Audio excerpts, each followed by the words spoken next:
Hello everyone, and welcome to my channel.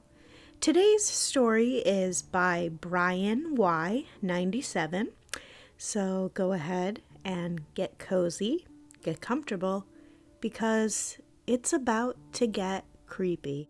My Guardian Angel Murders for Me by bryany97. My name is John. I've never murdered anyone, but I'm a notorious serial killer. I say that because I'm directly responsible for the deaths of numerous people. I know I'll never be caught. I can only imagine what you're thinking while reading this, though I'm not sure it matters. The fact is, I'm not sharing this story because I feel bad about what has happened or because I have some need to get it off my chest. I've just been reflecting on last year and decided it might prove as an interesting tale. For what it's worth, I've never considered myself to be a bad person. Do I have problems? Of course. Am I intentionally malicious?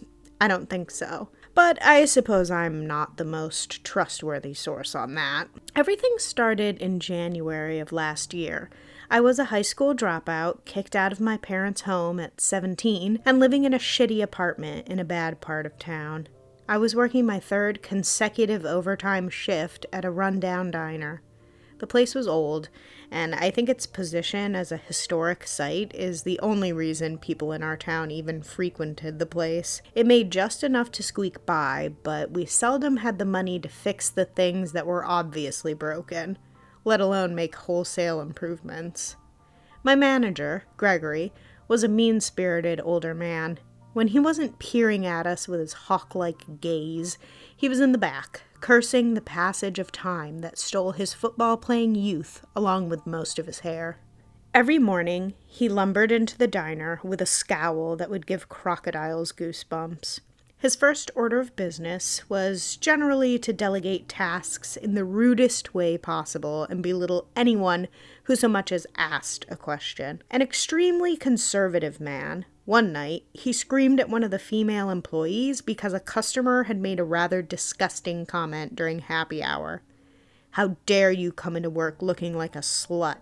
he said in regards to her light makeup and naturally curvy body fitting tightly into our worn-out outfits. "Don't you ever come back to work looking like that unprofessional again." After that conversation, she took his advice and never came back. Funny how a man who, in the past, has made crude remarks to other female employees in a half-baked attempt to get into their pants can belittle someone for that. Suffice it to say, his creaminess and warped sense of logic and morality extended to all parts of life. I was taking a smoke break outside by the dumpster when Gregory decided to come out and meet me. He asked if he could bum a cigarette, and I watched him fumble with a lighter as I handed it to him. He took a long drag and let out an obnoxious exhale.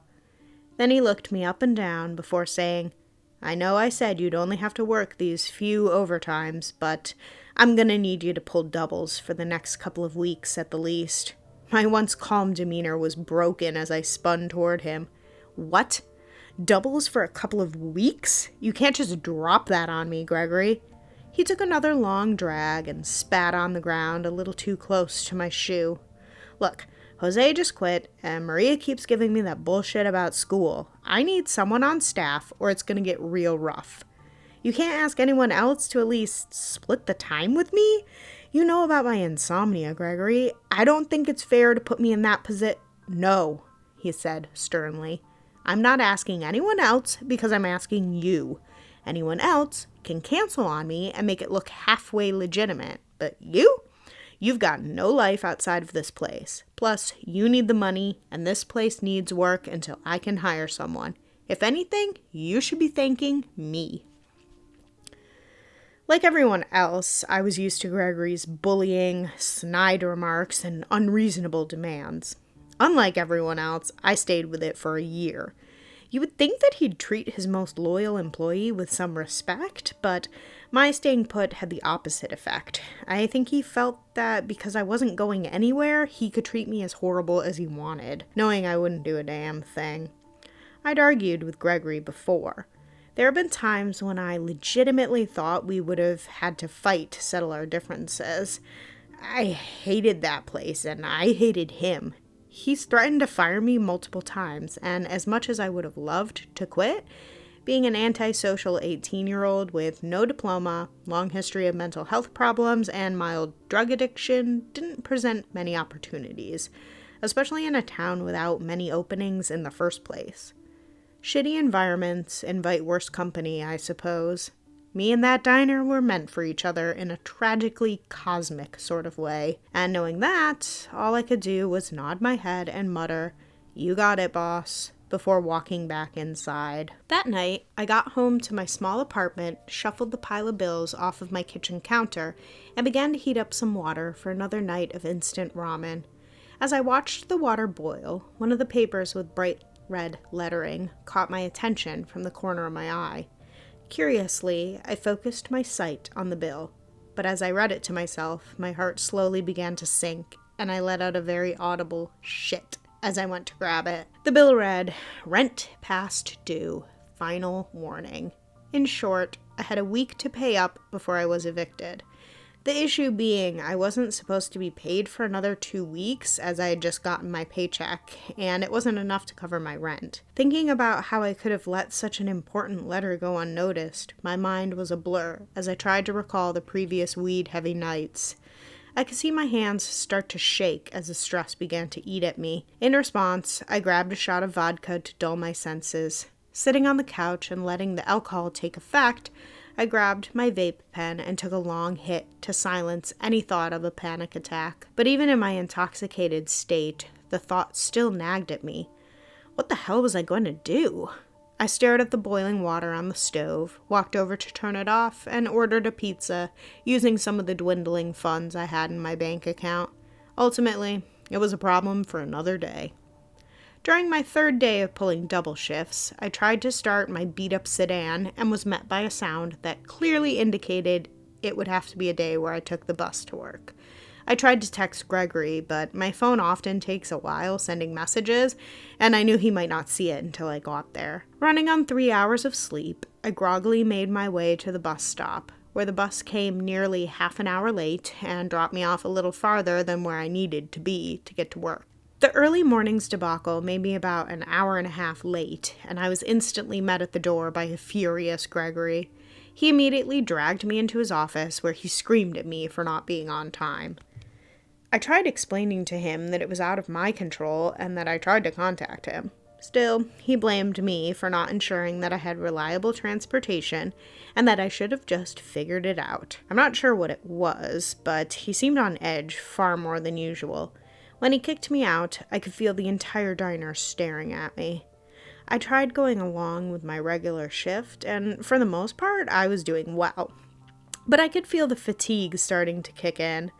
The only thing keeping me going was some coffee I snuck from the coffee maker, an Adderall pill I bummed from a coworker, and the drive to make it to Friday so that I could pay my rent. But the effects of having to do double shifts and insomnia were coming in strong. A couple of cute girls had made an order for 2 Caesar salads with a side of fruit. A pretty simple order, but before I could leave their table, they stopped me to chat for a little bit. It only took me a second to realize that I was being flirted with. Being flirted with is a very rare thing for me, so I was pretty stoked when it happened. Despite all the stress of the past week, it felt amazing to have an extra bit of positivity to drive me forward. In retrospect, I may have clung to that positivity too tightly. Between the exhaustion and mild daydreams of asking one of those girls for their number and seeing where things went, a small lapse in awareness was all it took to mix up their order with another table.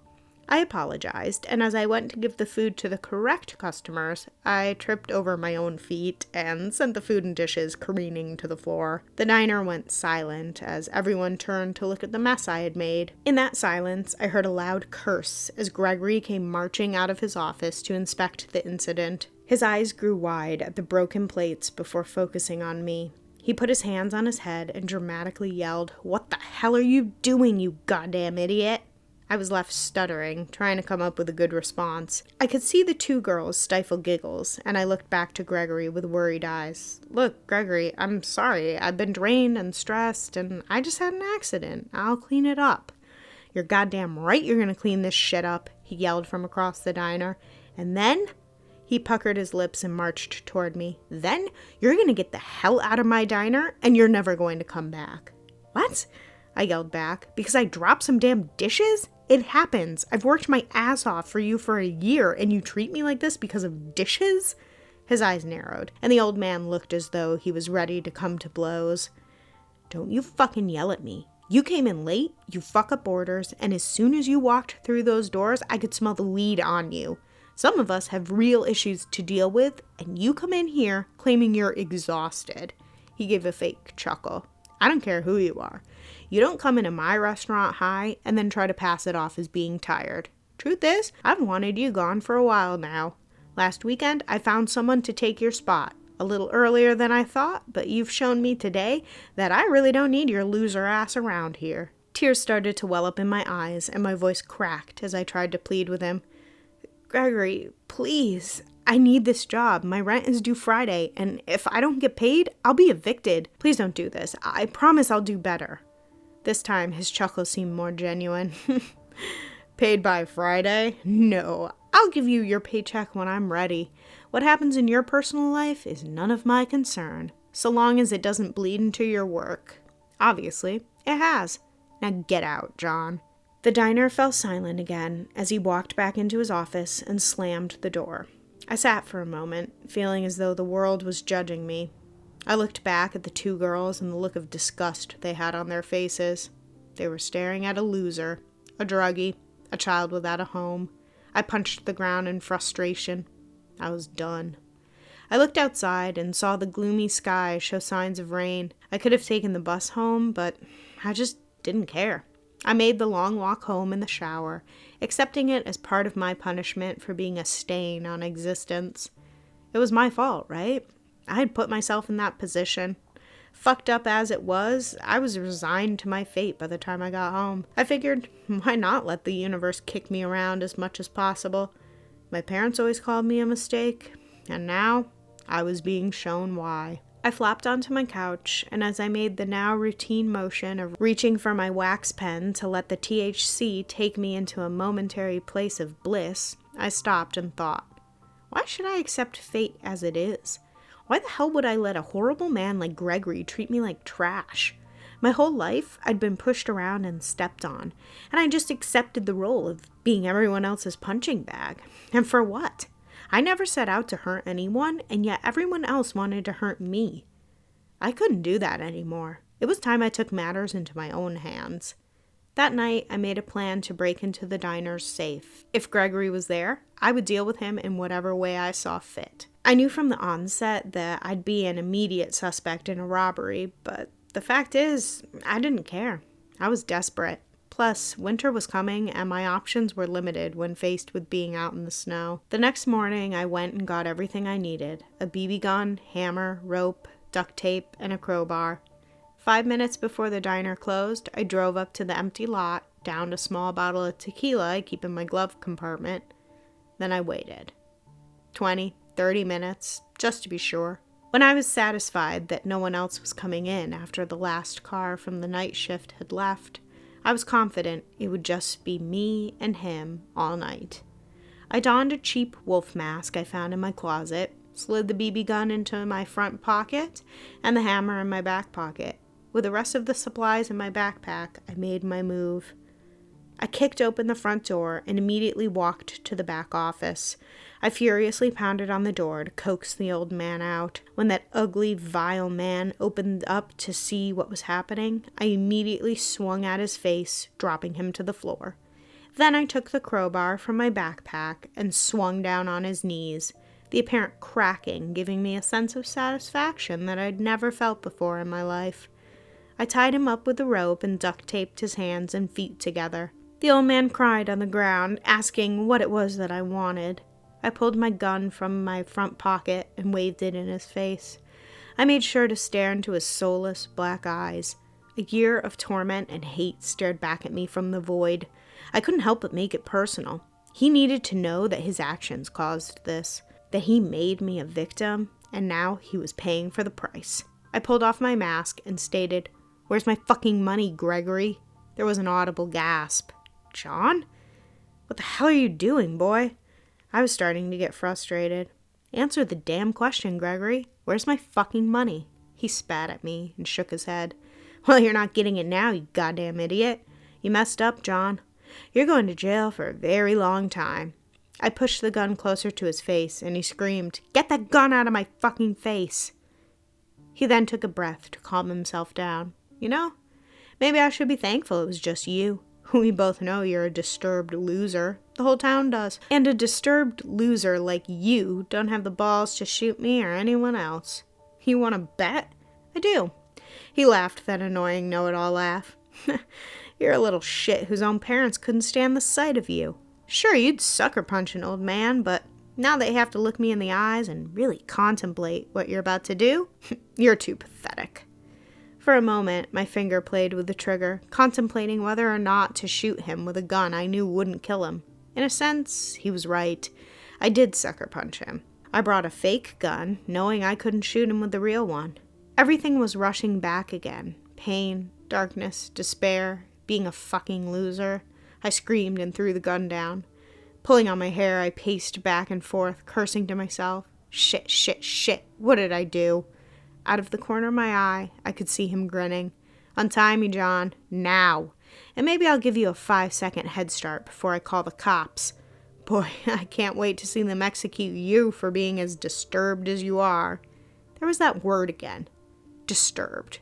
There he was, tied up, with his knees broken, and he was still belittling me. How could he still have power over me? I stopped, took a deep breath, and let the realization hit me like a tsunami crashing onto the shore.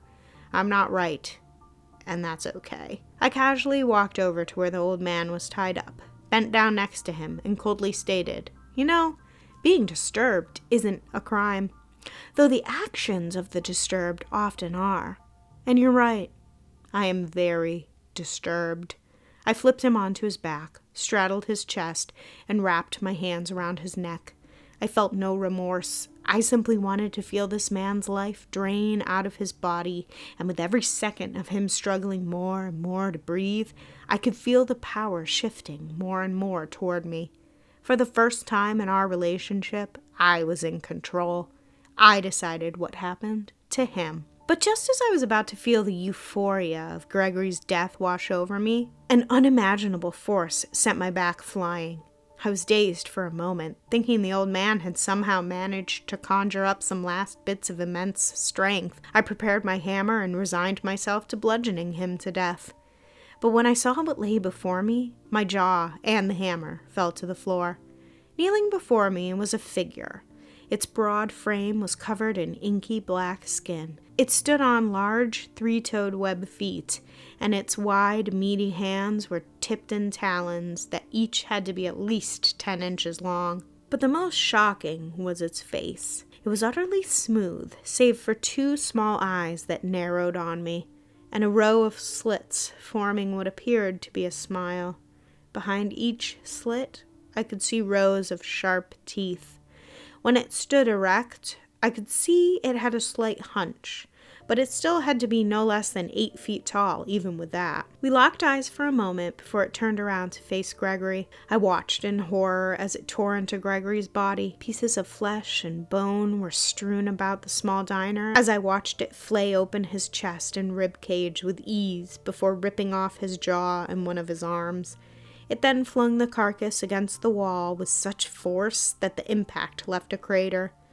But the most curious thing of all was that Gregory's body seemed to decay in real time. I watched as his skin instantly dried out, and maggots seemed to already be consuming him from the inside out mere moments after his death.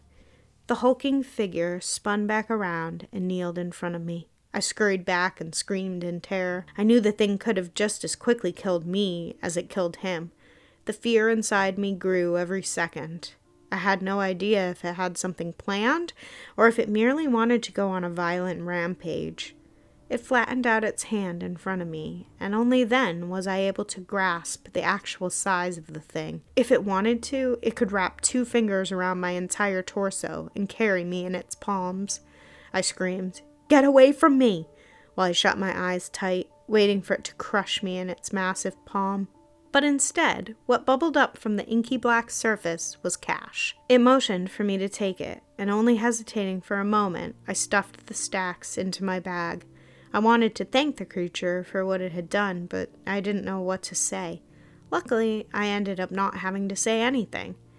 To this day, I'm still not sure how we communicate. If the voice is real or in my head, I'll never know. But what I heard was an ethereal-sounding echo that simply said, "I know you have questions. They won't all be answered right now. But for now, just know that I am your guardian angel, John, and I will always protect you." All I could do was mutter out a weak "thank you," and with a blink of my eye, it was gone. I scrambled to my feet, and after taking notice of the dead body for the second time, I realized I needed to get the hell out of there. The next morning, after paying my rent, I switched on the news and saw that they were talking about the incident at the diner. Apparently, all the cameras had been switched off, and the police found no evidence of foul play. The rope and tape had disappeared, and investigators were convinced some unidentified animal, likely a bear, broke in and mauled Gregory. They noted that the safe was empty, but concluded it was a separate incident from the mauling, considering it hadn't appeared to be broken into. I couldn't believe I'd gotten away with the impossible. I remember laughing to myself in disbelief. But it was soon replaced with a sudden realization. Gregory wasn't the only person that had done me wrong. No. Many, many people in my life were responsible for the shitty situation I was in. A lot of those people living good, happy lives, despite taking their turn stepping on mine. They were going to pay dearly. They had to suffer for their transgressions. I had some money remaining from last night and figured maybe it was time I got out of this shitty town and did some traveling. By the next week, I packed up the little I had and started traveling. The most valuable commodity I owned, and the only thing I truly needed, was the will to kill. So long as I had that, my horrifying friend would always take care of the rest. Many people have likely seen me around, maybe some reading this story. I fade into the background for the most part, observing and occasionally interacting, but never someone you'd remember, and perhaps that's a good thing. Maybe you shouldn't want to be around someone like me. I move in the darkness, and when you know I'm there, it's already too late. I've gone around exacting the kind of justice that I think is necessary for the past 2 years. With every new body, the closer I get to true happiness. I don't know what the end goal is. Maybe I'll just keep going until the pain goes away. Perhaps I'll stop and settle down. But for now, there is so much more work that needs to be done. And I'll do it with a smile on my face, one that mirrors that of my guardian angel. An angel that, to this day, I still have a healthy respect and fear for. It's always good to keep in mind that our relationship is built on a foundation of pain. For now, we keep the peace. But anyone should know personal demons can hurt you just as quickly as they can hurt someone else. When it stalks me in my dreams, watches me walk down the street, or stares back from my reflection in the mirror, I know what it wants. More death. More pain. For now, I'm happy to oblige. But I'm terrified of what happens when I can't any longer. At the end of the day, I suppose everyone has demons. Some just happen to be more apparent than others.